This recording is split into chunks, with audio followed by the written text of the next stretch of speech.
Hello, hello. Welcome, welcome, you guys.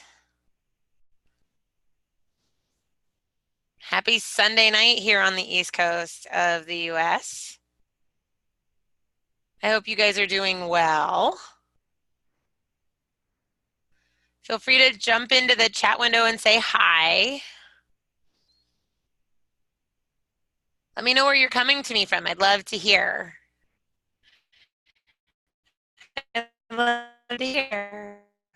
I'm in Durham, North Carolina, by the way. My name is Whitney Garner, or Whit. You can call me either one. Welcome. I am excited about tonight's lesson. Oh, wow.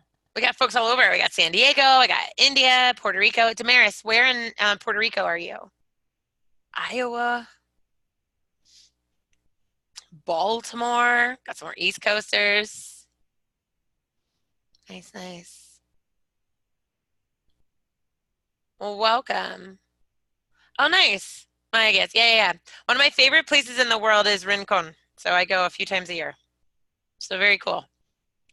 It's a pleasure to have you guys. Oh, New York City in the house. We got some more East Coast. Very cool. Very cool. Well, welcome, you guys. I'm excited for the next hour. We're going to talk about one of my favorite quant techniques. I am very much enamored with the quantitative section of the GRE, and I know that it can often feel really frustrating for folks. So we're going to work on it today. We're going to talk a little bit about a fun technique. So one of the things I wanted to kind of introduce, right, is this idea that the GRE seems to be a math test, right? It's this like test of vocab and this test of dense reading, but then on the other side, it's this like math test. And so it makes a lot of my students think that they're supposed to be this like eighth grade, ninth grade, 10th grade math kid again. Because most of the quant topics, the math topics that you'll see on the GRE are topics that really were covered when we were in, like, at least in the US, somewhere between like 7th and 10th grade. Um, and, no algebra 2, some geometry, obviously, but no calculus, no trig. And so these are concepts that we were our, 12, 13-year-old selves when we did them. And when we learned them then, our 12-year-old and 13-year-old selves didn't really have much real world understanding, and so our job was to memorize a bunch of rules and sort of regurgitate them back up. And that was fine at that age, right? At that age, you're really good at absorbing just a bunch of rules and then just hacking them back up on test day or for, different assignments. But the beauty of the grown-up versions of ourselves is that this grown-up version has intuition and real-world experience that 12 or 13-year-old version of us didn't have. And the GRE, in fact, rewards that intuition and can actively punish this like desire to adhere only to specific rules. Right. So I hear my students say all the time, well, I have to learn, like when I see this is exactly the rule. I do it every time. Right. Everybody wants these hard and fast. Every time I see this, do this rules. And that's not how the test works. The test works by saying, hey, can you be your adult you in a real world that's got math concepts running around? And can you think logically in that space? And so we're going to use my favorite technique, which is probably the scariest technique, but the one that you're actually prepared for better than anything else, which is estimation. And we're going to start to look at how this concept of estimation plays out on the test and how effective it is at particularly some of the hardest questions that you'll see on test day. So speaking of which, we're going to be looking at questions from the 5-pound book, the GRE 5-pound book. It is available directly from us as well as on Amazon. It's packed full of thousands of real questions, both quant and verbal, to add to your practice. Right, there aren't a lot of official GRE questions out there, and so this book helps to kind of fill that void. All right, so a little bit about me. Hello, I'm Whit or Whitney, either one. I'm located here in Durham, North Carolina, right up the road from Duke University, UNC, and NC State. Right, home of the ACC, right here for you basketball fans. I live in this area with my 3 dogs who are insane, and thankfully they are off with friends so that they won't bother us tonight. I've been teaching for Manhattan Prep since 2010, the GMAT and the GRE, and I love this stuff. which is crazy. I know it's a standardized test, but I love this stuff. So let's do it. We're going to talk tonight, power of estimation. And I want to start to look at the idea that estimation isn't just a cheat. Right? It's not just like, well, you know, if I can't figure something out, the last sort of case I can handle is estimation. That's not true at all. These ideas of estimation, benchmarking, comparing values, these are real solution methods that should be at the front of your list so that you can be working towards estimation. And if in the process you realize you need to be arriving at a more specific answer, you could turn and tilt into some specific solving like aspects. But I think estimation is a really powerful place to begin. And there's no place better, really. No place better for estimation than, or like thinking or comparing or just like sort of understanding the differences of numbers. There's no place better than in the world of QC. So I want to give you about a minute and a half to try this problem. Our standard time for QC is a minute 15, minute 20. And so let me put a little clock up on the board for you to try.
All right, guys, do me a favor, go over to the chat window, select panelists or just my name, and I want you to send me privately, what do you think the answer to this question is?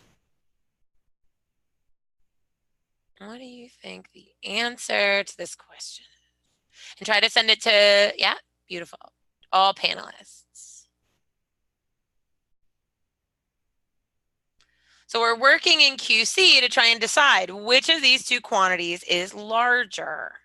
So is quantity A larger or is quantity B larger? Are they equal or we can't tell? Nice, guys.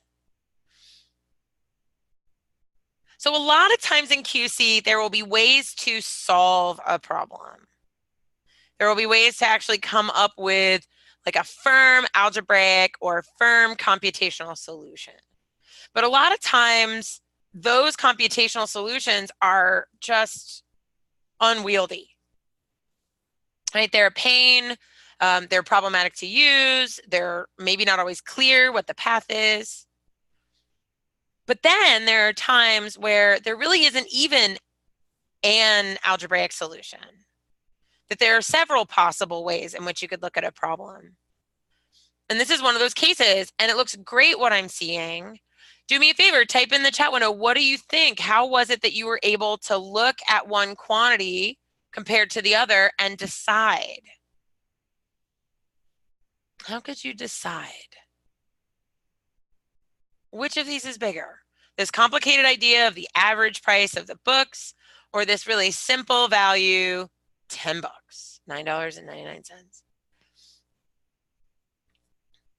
Nice. So if what I'm looking for, guys, what I'm looking to find is which of my quantities is bigger, one of the telltale signs that estimation or benchmarking or a comparison is going to be a valuable way to solve is when one of your quantities is this like extremely simple value. rather than try and think abstractly what the answer is, instead try to think about how you could compare quantity A to quantity B. Right? What is it about quantity A? Can I make it bigger than quantity B? Can I make it smaller than quantity B? So if I want to make something bigger than quantity B, what a lot of you guys are telling me here is if I want to see if I can make it bigger than quantity B, I pick the biggest numbers. If I want to see if I can make it smaller than quantity B, I make it the smallest numbers.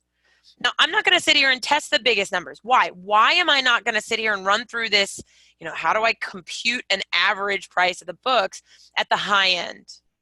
Because I could sit down there and find what's the minimum, right? What's the max? But why do I not need to compute the maximum? The maximum average price of books.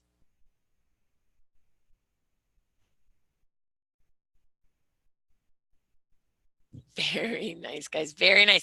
I don't need to find, right, this max number, because if all I do is sell the most expensive books, 200 paperbacks at $12 a piece, and 100 hardbacks at $18 a piece, the average is absolutely going to be in there somewhere. Right? So it's definitely going to be bigger than our $9.99. So I don't even have to do the computation for that end. What I need to look at is the computation for the low end. And now rather than take this 200 and 100, we can start to use estimation or a rounding. It's like, look, I don't need 200 paperbacks and 100 hardbacks. It would be the same if I just had 2 paperbacks and 1 hardback. It doesn't matter that I sold an extra, 100 multiplier here. It's the same relationship.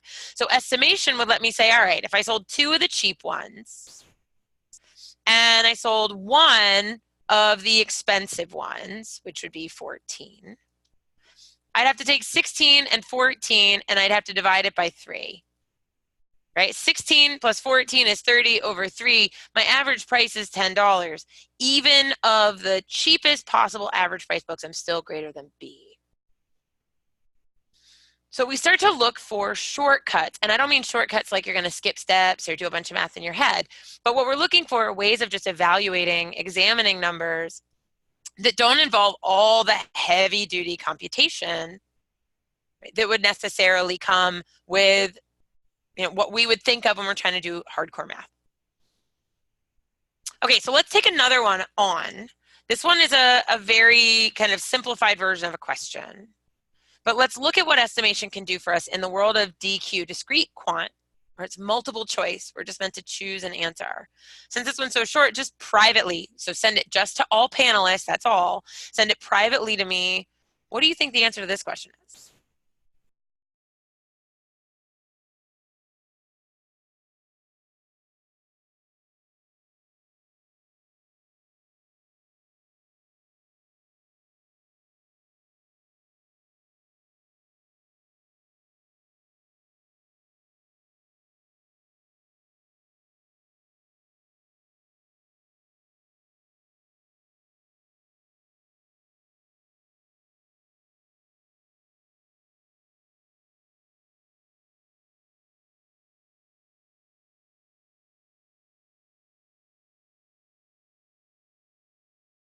Very nice, you guys. I have a ton of people telling me that the correct answer is B or 1.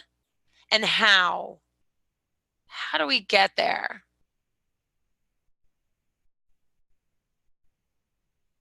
How in the world would you guys come up with that? I'm not going to find a common denominator. I'm not going to follow my algebra rules, my arithmetic rules to add these 2 numbers. Yeah, nice. Nice. Gianna tells me that it is, well, that's about a half. And that's about a half. So if I've got about a half plus a half, well, that's pretty close to 1. And I know that seems overly simplified, but we can use that even on wildly more complicated problems. Wildly more complicated problems. So let's try it. Let's see what happens when I end up with this like bigger, way uglier problem. And I don't feel like doing all the computation for it. You have 2 minutes, but could you estimate and eliminate even just a handful of the answer choices?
All right, by now, you're likely actually trying to recall your fraction rules.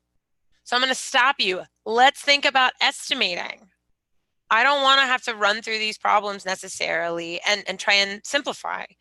But is there something about this problem that would show me that estimating was going to be really smart? What do you guys think? What is it about this problem that might show me that estimating is a really good idea?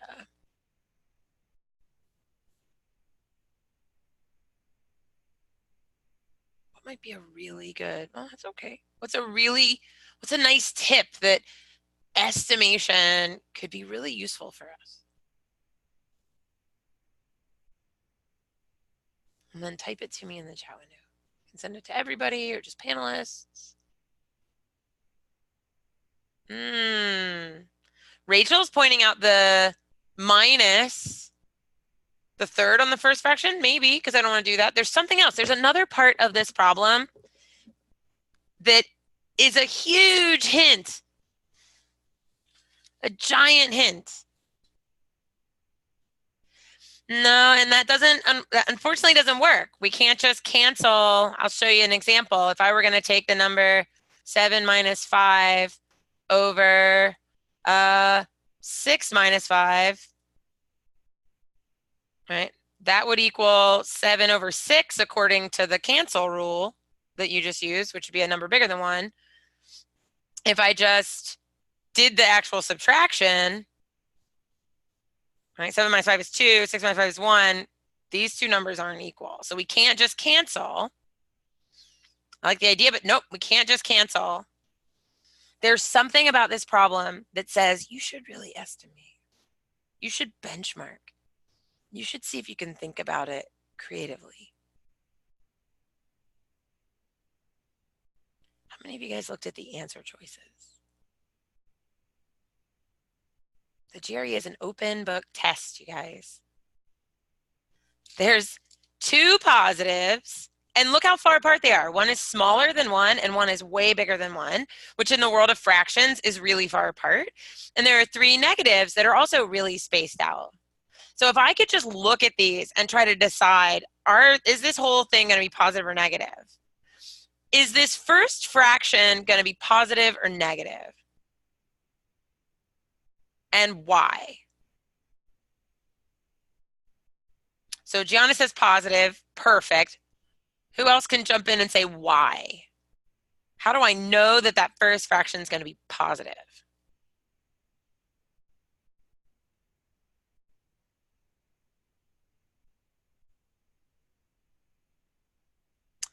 Yeah, so this is like 3 minus a third. No, that's exactly fine. 3 minus a third is positive, and 1 minus a third is positive. So positive divided by a positive is positive. We also know that this is, a bigger numerator, a bigger top over a smaller bottom, which means my first fraction is going to be bigger than 1. Bigger than 1. Yes, and Omar, because the numbers in the front are bigger than what we're subtracting. Beautiful. Okay, we're going to use that same thing. What's going on with the second one? It's also the fraction itself if we ignore the negative symbol. The fraction itself is going to be positive because 1 is positive and 2 plus a half is positive. Is this fraction going to be bigger than 1 or smaller than 1? Yeah, this one's going to be smaller than 1 because the numerator is smaller than the denominator. This is actually a number that's going to be less than a half. Right? Less than a half. But here's what I know. I know a number bigger than 1 minus a number that's smaller than 1 is going to give me a positive number. Even if I'm shaky on my rules, this I know. Right? I can say, all right, this is going to be a positive number. Even if I'm not sure how to mess with these crazy, ugly fractions, it'll be positive. Now the question is this going to be a number pretty close to 1, or is this number going to be a lot bigger? And the thing is that I have a number that's pretty close to 3 divided by kind of a small fraction. A number kind of big, like really big actually, over sort of a little bitty number. Which means that this number is going to be decently large. And this is going to be a number less than a half. So if this number is at least 3 or 4 minus a half, there's no way it's going to be a little less than 1. That's just too small. And so a bunch of you guys came in really early with this like question mark, like, is it E? Yeah, it is E. And I can do that without any of the computation that goes with it, which is magic because I don't want to do a lot of computation. I don't know about you, but even with a calculator, I don't want to. So let's take it back to QC again. Here comes a minute. Heck, I'll give you 45 seconds. Can you compare these two without actually computing? Can you decide which one is going to be bigger just through benchmarking and estimation? Let me give you a little bit of time on your clock. There you go.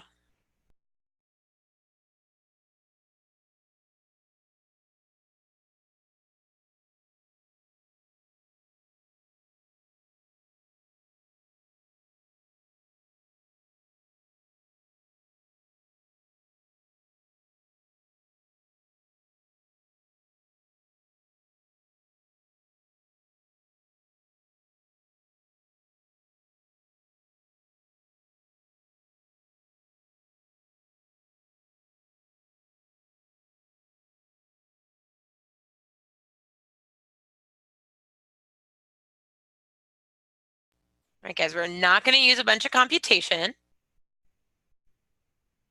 How can I tell, and for everybody coming in on quantity A, how can I tell that quantity A is bigger than quantity B? How do I know that quantity A is bigger without actually computing this? Because I don't want to find 3/4 in my calculator divided by 5/6, and then I don't want to find 1/3 in my calculator and divided by 8/7. I want to be able to look at these two numbers.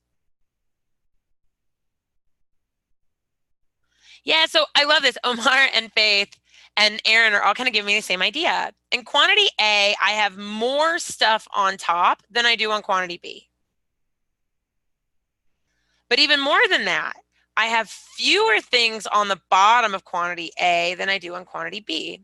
So if we start to think about a fraction as like pizza and people at my party, right? In quantity A, I have more pizza and I invited fewer people, so we each get to eat more pizza. In quantity B, I bought less pizza, but invited more people, so we don't get to eat as much. Right? When my numerator is bigger and or my denominator is smaller, that makes my fraction overall bigger. I'm taking a bigger number and dividing it by something small, as opposed to taking a small number and dividing it by something big.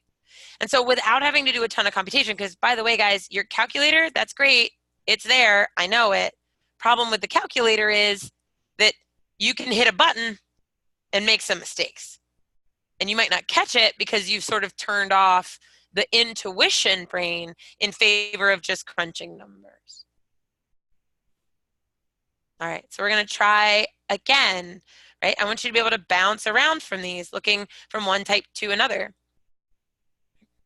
So let's take a look.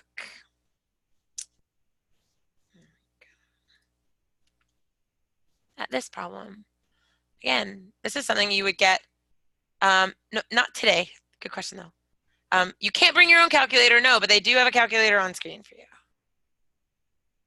Yep, so for this one, I want you to take under a minute. I want you to take 45 seconds and see if you can eliminate any answer choices. You might even get all the way to the right one.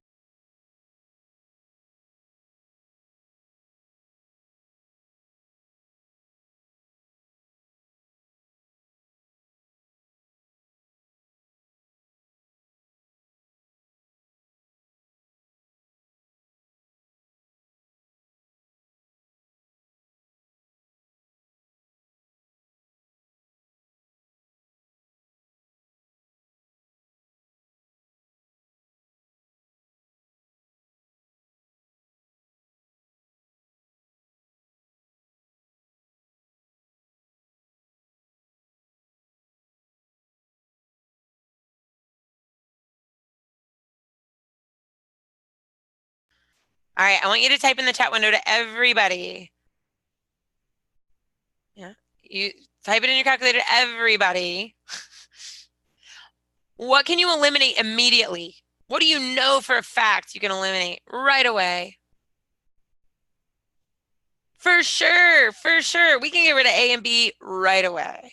And I hear you, there's still people that are like, oh, I just use my calculator. I just computed it. The thing is if there's a technique you want to learn how to use, you have to practice it even when the questions seem easy. Okay? Because if you don't practice it until the questions are hard, it's too late. It's too late. Okay, so we can definitely eliminate answer choices A and B because I want the price before the discount. I'll argue also Martha says E, yeah, I can, E's way too much. If I start with $1,000 computer, 15% is not going to get me all the way down to 600. That's like a 40% discount. That's a much bigger discount. So now I can look at the other two and ask, well, what would happen? Right? If I had a computer that was say $700, right? Like pick one kind of between them. So if I had a $700 computer, well, a 15% discount on $700, here comes the power of estimation. 10% would be $70. 5% would be half of that, or 35. So you could use your calculator. You could just kind of say, look, a $700 computer, a 15% discount is going to take it down to just under $600. So the computer can't be any cheaper than that. It's got to have cost more than that. And so the answer has to be D. Right? And even then, if you wanted to plug in 700 and then plug that into your calculator, that's way faster than setting up 612 equals, 0.15 times blah, and then you or like 0.85 times the thing, and then dividing and taking it over. Because then you also have to make sure that you're setting up your percents correctly. But the real world version of me is like, I get how a discount works. I get how a discount works. Of course you can. Of course you can, Omar. More what I'm saying is if you want to be able to use estimation as a practice, you have to start practicing with it, even if the question seems easy, even if it seems sort of easy. So I want to give you another awesome scenario. 2 minutes. See if you can't estimate before you start trying to do a bunch of algebra or equations or math.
So what are two answer choices that you can eliminate immediately?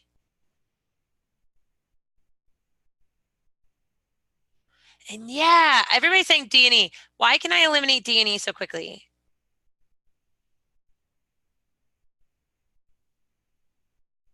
How do I know that I can? Yeah, okay, we've got Sabrina, right? My girl Sabrina's over here, and she takes 8 hours. And then I got Janice over here, and she's slower. She takes 13 hours. Janice alone can do it in 13 hours. Heck, Sabrina alone can do it in 8 hours. With help, they should be able to do it faster. And so absolutely not going to be D or E. Now, I might also feel pretty comfortable saying, like, no way would Sabrina take 8 hours by herself and then with help from someone who's slower, finish it in 2 hours. That's a little excessive. But let's think adult brain, right? Adult intuitive brain kick in. Sabrina can finish it in 8 hours. And currently, Janice is coming to help her. But Janice is slow. What would happen if Sabrina had a second one of herself to help? What would happen? Yeah, so if I had 2 Sabrinas, it would only take me 4 hours. So I don't have 2 Sabrinas, right? I have Sabrina plus somebody slower than she is. So I'm not even going to finish it in 4 hours. So definitely not 2 hours. Well, now let's think about Janice's scenario, right? Like Janice is slower, but she has a faster person come help her. But if Janice, could like double herself, 2 of her would finish it in 6.5 hours. So even if I had 2 slow people, I'd be done in under 6.5 hours. But I don't have 2 fast. I don't have 2 slow. I have somewhere in between. So the correct answer has to be between 4 and 6. And the only one that works is B. Notice that it even says approximately, but I wouldn't care. Even if it didn't say approximately, rather than run through a ton of this, right? Of like calculate this, calculate that. No way. I want you to try that again here. Similar sort of storyline where you're thinking about combining like a group of people. Could you estimate? Could we use a little sense of like logic and estimation to get to an answer? And I'm going to give you 45 seconds.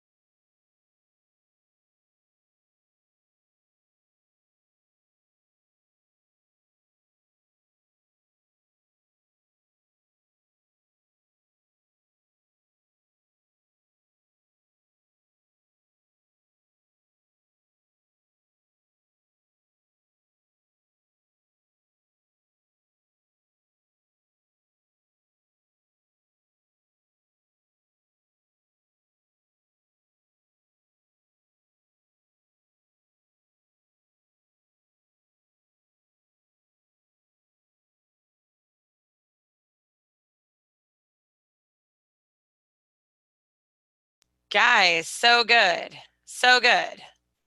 For sure, I could do this with algebra. For sure.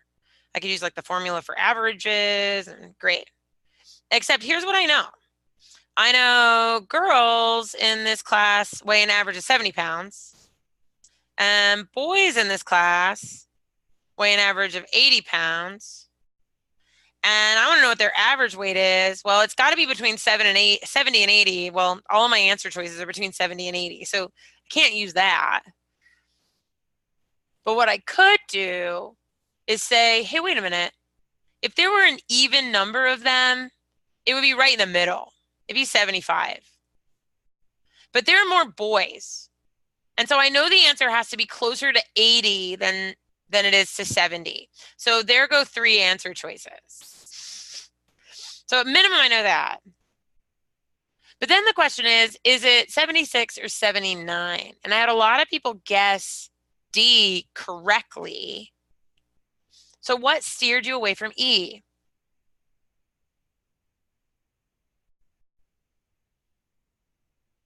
Yeah, it's too close, right? It's so close to the weight of the boys. That would imply that there's this like wild uneven distribution, that there's so many more boys than girls. So it's too far. It's absolutely too far. And so we'll take the answer 76 and we get it right.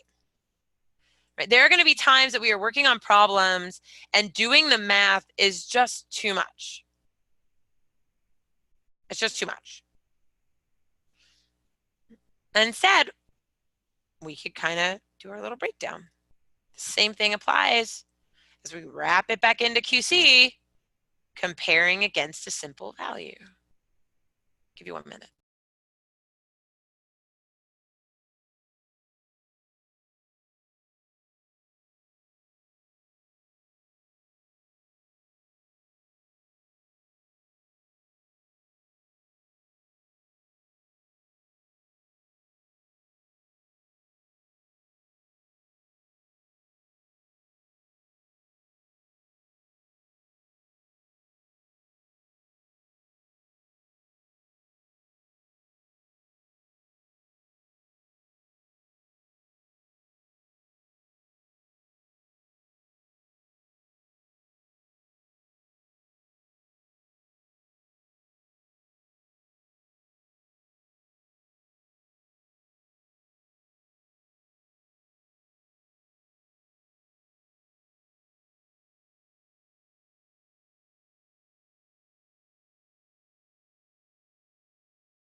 So nice, guys. Same technique.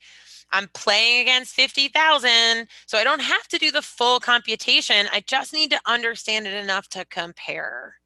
And so if I've got town X on one end with 66,000 people, and I should write it the other way, since we're looking for the salary. If I've got town X over here that's got $55,000, and since they're the higher paid town, I'll scooch them over here. And then I've got town Y that they make $45,000. Well, the dead middle would be 55. But according to my numbers, 66,000 in X, 73,000 in Y, there are more people in town Y, pulling the average that way. So the average for quantity A is somewhere between 45, that's supposed to be a 50, guys. Thanks for cleaning it up. 45 and 50.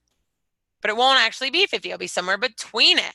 And so that means quantity B is bigger. Beware of what you type in.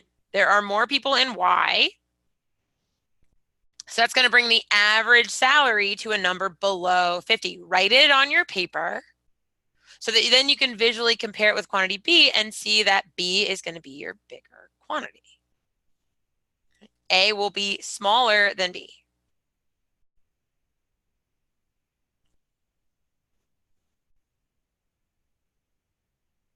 All right, so now imagine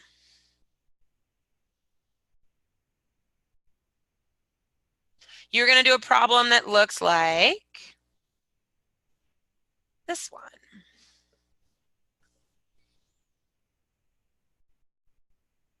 I'm going to give you 45 seconds.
All right, so I saw a couple folks say like, oh, I could do this with using the calculator, multiplying it out, right?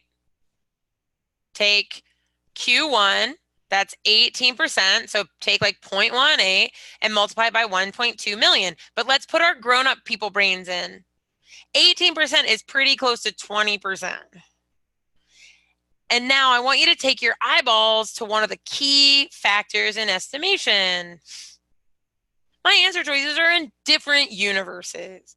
So if I'm going to take 20% of $1 million, right? 20% of $1 million, you're about to give me 20% of $1 million. What answer choices are absolutely ridiculous right away? I get 20% of your $1 million. E's crazy. I'm not going to get twice as much money.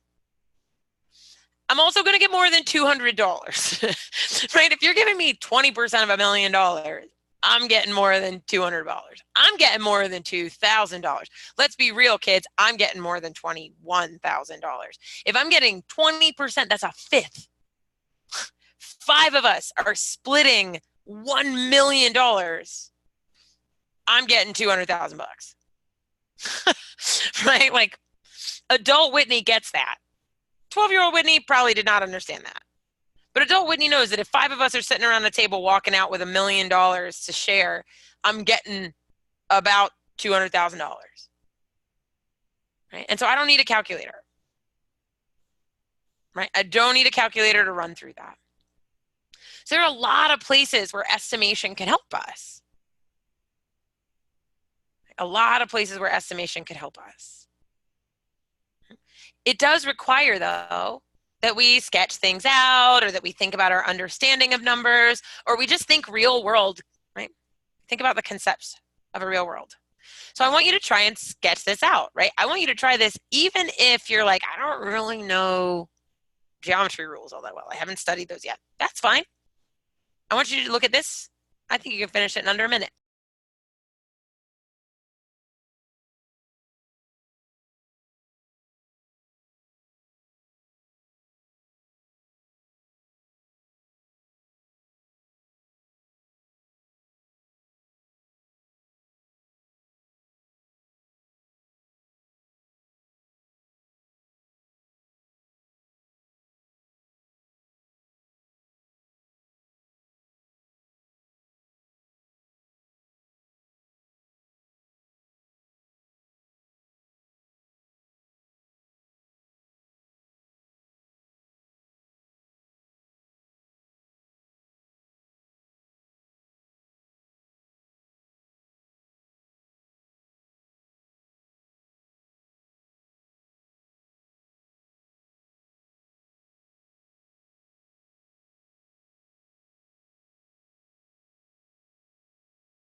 All right, so how are you going to try and estimate this one? Well, if I drew a square, right, type in the chat window. What are some things you think of? If I draw a square and my diagonal is 10,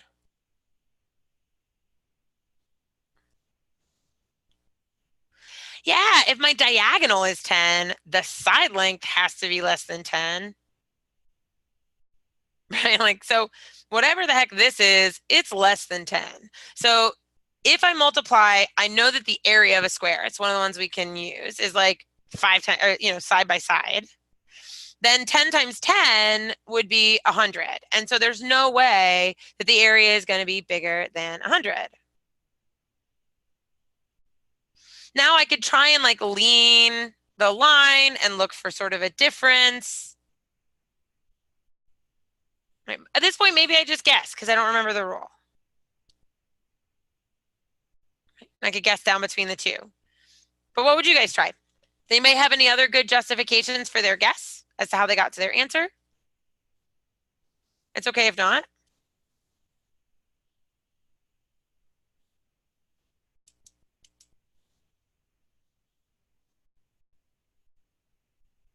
Ah, okay. So you use some rules. Not a bad deal. It's a little harder in this case because you have to like divide by a root, which is sort of annoying. Yeah, you can use Pythagorean because what you know is that this side and this side are the same. And then multiply it out for sure. For sure. Now, one of the things you could do right? You could think about, let's think estimation again. Let's think logic brain again. 64, if I'm multiplying length times width, is what? 64 is what times what? Is 8 times 8. I could put that onto my picture and go, hold on, hold on, hold on. Even if you know the 45, 45, 90 rule, and especially if you do, you're like, wait a minute. If this is 8 times 8, the diagonal is not going to be this pretty 10. I know there's something ugly about it. Or if you even started down the road. So it can't be B because the side lengths won't be pretty. And so maybe that could even get you to A. I'd be happy, though, getting down to A or B and not knowing, right? Like not knowing how close. It's like, I think that's close. I can pick between one of the two. I don't mind that one bit. Now, if we know that the area of a shape is length times width, if that's what we know, right? That the area of a shape, like of a rectangular shape, is length times width. How could that help us with this problem so that maybe we can avoid trying to do math that we don't know or even have a rule for?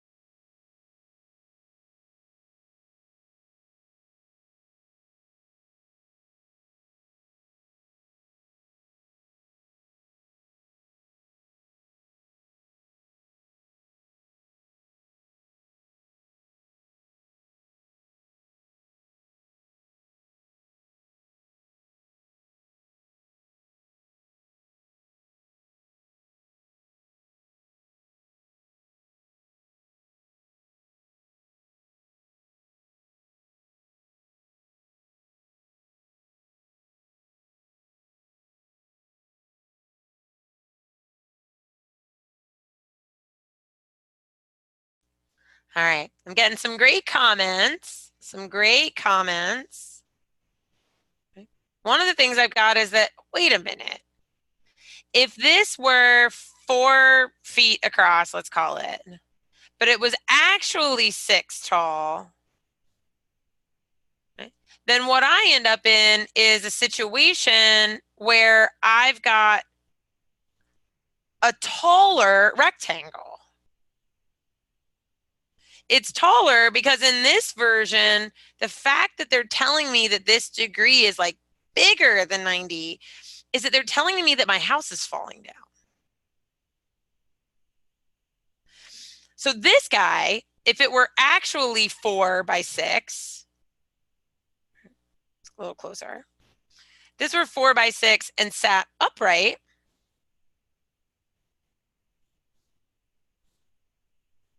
If my house starts to fall down, is there more or less space or the same amount of space in it? What happens to the space in my house if it starts to fall down? This is my collapsing house, right? So if my house is starting to collapse, it's got to be the case that if this was 24, this is less than 24. Yeah. Absolutely. So we can use our logic, our understanding of the two to go, wait a minute, wait a minute. This thing is starting to flatten out. Starting to flatten out.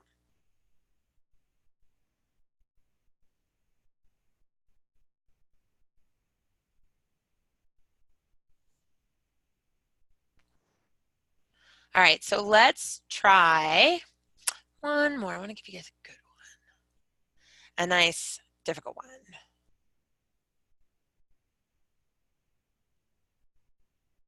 Cool. I want you to think about this one. I'll give you a little bit more time to process it. I'll give you the full 2 minutes.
Here's the thing, even if you said I used my calculator, I hope that was after you tried to make a guess estimating.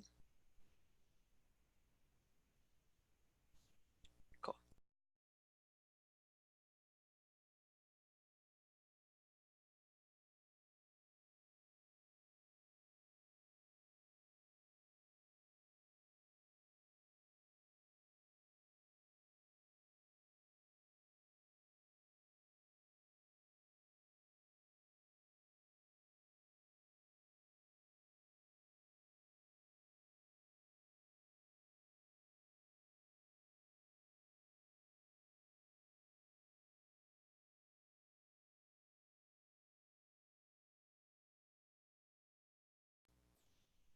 All right, I got 300 kids in my school.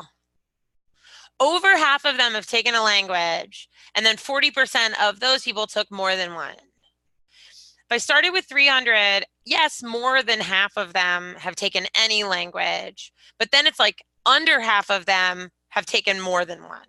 So let's just start with the first layer. I know that, it's around 150, 170, right, that have taken any language. So the answer is not going to be E, because that's anybody who's taken a full language. And then, so let's pretend, it's like half. So I'll get down to like 150 and then another half. So I'm rounding them in opposite directions. I've rounded 65 down. I rounded 40 up. It's not quite perfect, but I started with 300. I cut them in half-ish. That got me to 150. I cut them in half-ish again. That would get me to 75. I'm pretty close. I might as well pick A. Run through the actual math. It'll get you the exact same place.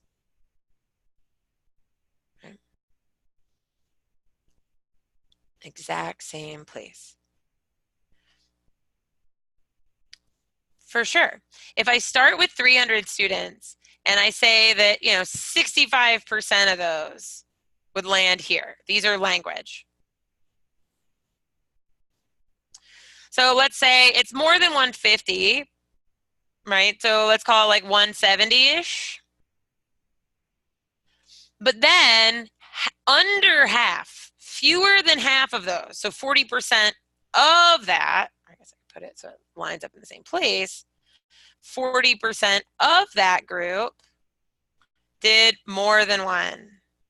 So half of this would be, 85, but it's less than half of this. So it's going to be, less than 80. Well, there's my answer.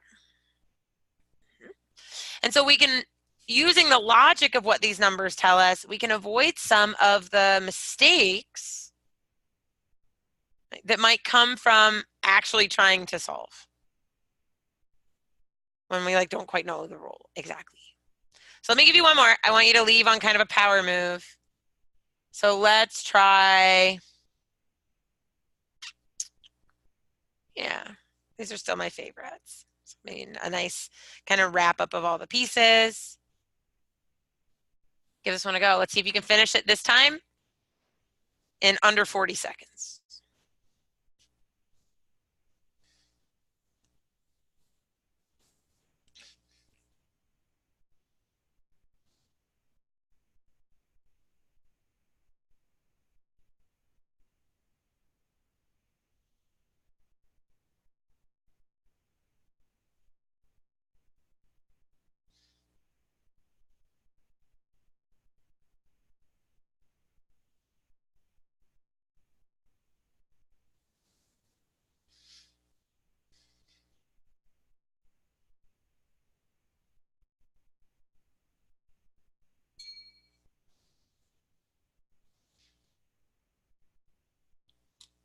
Start to send me your answers. What do you think? Let's take a guess. Take a guess.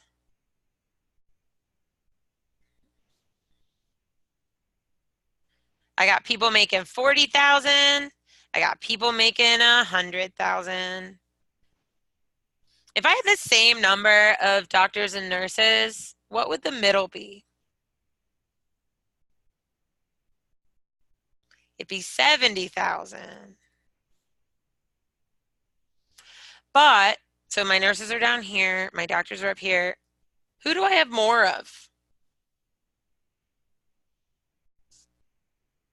I have nurses. Is it like a little bit? So I know the answer is going to be this way, but 60 is over that way. So that seems like, oh, I can't tell. But what do you think? The difference in number of nurses and doctors. What do you think?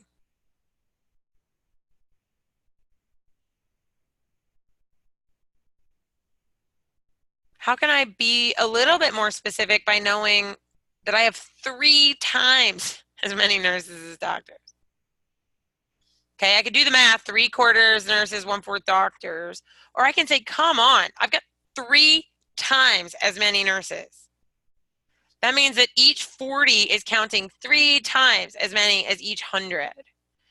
It's going to pull this a lot closer to 40 than just to 60. It's going a good ways that way. And so this number is definitely going to be below 60, which means B has to be my bigger quantity. So even when it starts to get a little trickier, we can still make those same estimations, right? Those exact same estimations.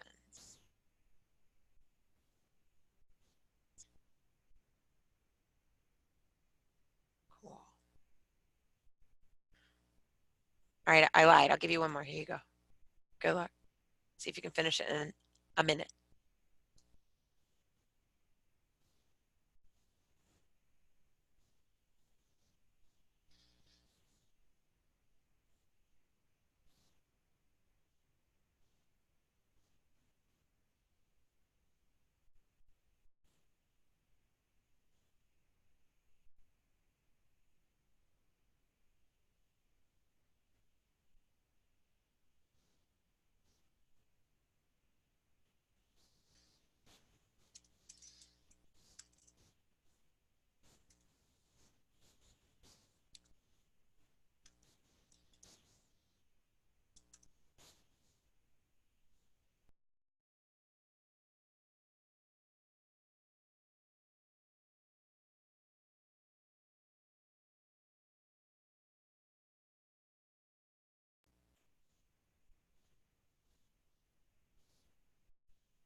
Cool. All right, I got my 2 folks.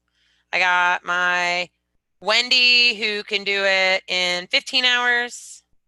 I got Miguel, who can do it in 10 hours. How can I make some eliminations? What is it that I do? Put myself into the real scenario. Miguel and Wendy.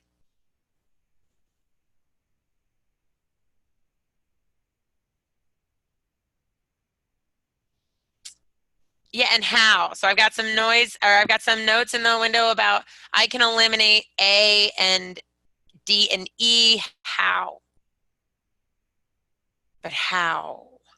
Yeah, if I were to get a second Miguel on the scene, all right, I could get this thing done in 5 hours. So if I had 2 times Miguel, that would be 5 hours. If I had 2 Wendy's, it would be 7.5 hours. So it can't be more than, it's got to be more than 7.5 hours. So now I'm going to guess between the two. And it's kind of between the two, right? Like I need a number that's somewhere in there. So 6 and some change is going to be halfway between the two, right? Do it. Roll in on B.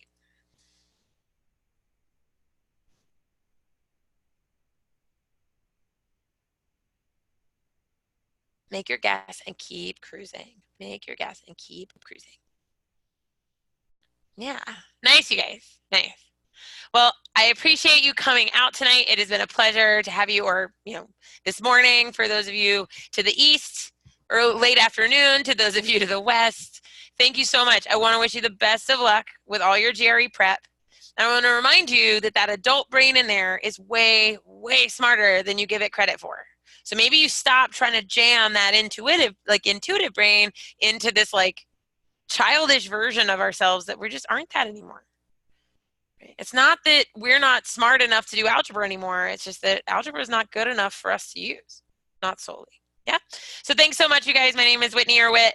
Hopefully we'll see you around. Come back, join us for some more free GRE prep hours. Do note that we also have the 5-pound book where you can get these questions and even more than these. We also have a bunch of upcoming courses, including the fact that you can take a free trial of any of our in-person online classes or even our online GRE Interact products. So you can get a free trial of that as well.